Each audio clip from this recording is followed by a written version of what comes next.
रामेश्वर महाराष्ट्र के दंडकारण्य के आंचल में समृद्धि से भरपूर और हरियाली के बीच बसा एक गांव है, जिसे आज रामेश्वर के नाम से जाना जाता है। यह गांव महाराष्ट्र के जलगांव जिले से करीबन 50 किलोमीटर की दूरी पर तापी, अंजनी और गिरना नदी के त्रिवेणी संगम के तट पर बसा हुआ है।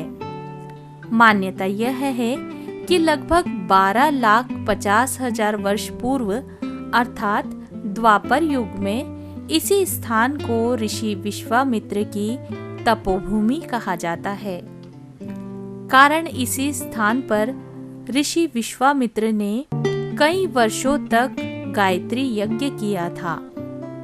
वनवासित काल में भगवान श्री राम ने इसी स्थान पर अपनी विश्रांति के साथ साथ कुछ समय बिताया था।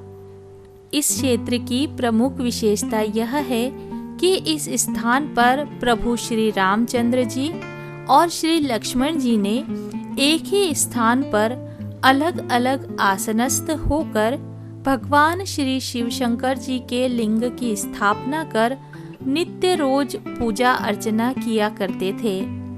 इसीलिए संपूर्ण भारत भूमि में इस स्थान पर 2 शिवलिंगों की स्थापना का दृश्य हमें दिखाई देता है। संपूर्ण भारत में हमें कहीं भी एक ही स्थान पर 2 शिवलिंगों की स्थापना के पौराणिक इतिहास के प्रमाण नहीं मिलते हैं। प्रमुखता से यहाँ श्रावण मास और महाशिवरात्रि के पर्व पर विशेष रूप से मेले का आयोजन किया जाता है, जिसमें सभी राज्यों के लोग भगवान शिव शंकर के लिंग के दर्शन के लिए यहाँ आते हैं। विशेष रूप से ऐसी मान्यता है कि यदि 2 सगे भाई एक ही अंतरात्मा से शिवलिंग का अभिषेक कर किसी फल प्राप्ति की सामूहिक प्रार्थना करते हैं तो ईश्वर उनकी मनोकामना पूर्ण करते हैं। मंदिर कमेटी के ट्रस्ट द्वारा यहाँ आए हुए सभी श्रद्धालुओं को प्रसाद के रूप में साबूदाने की खिचड़ी का वितरण किया जाता है।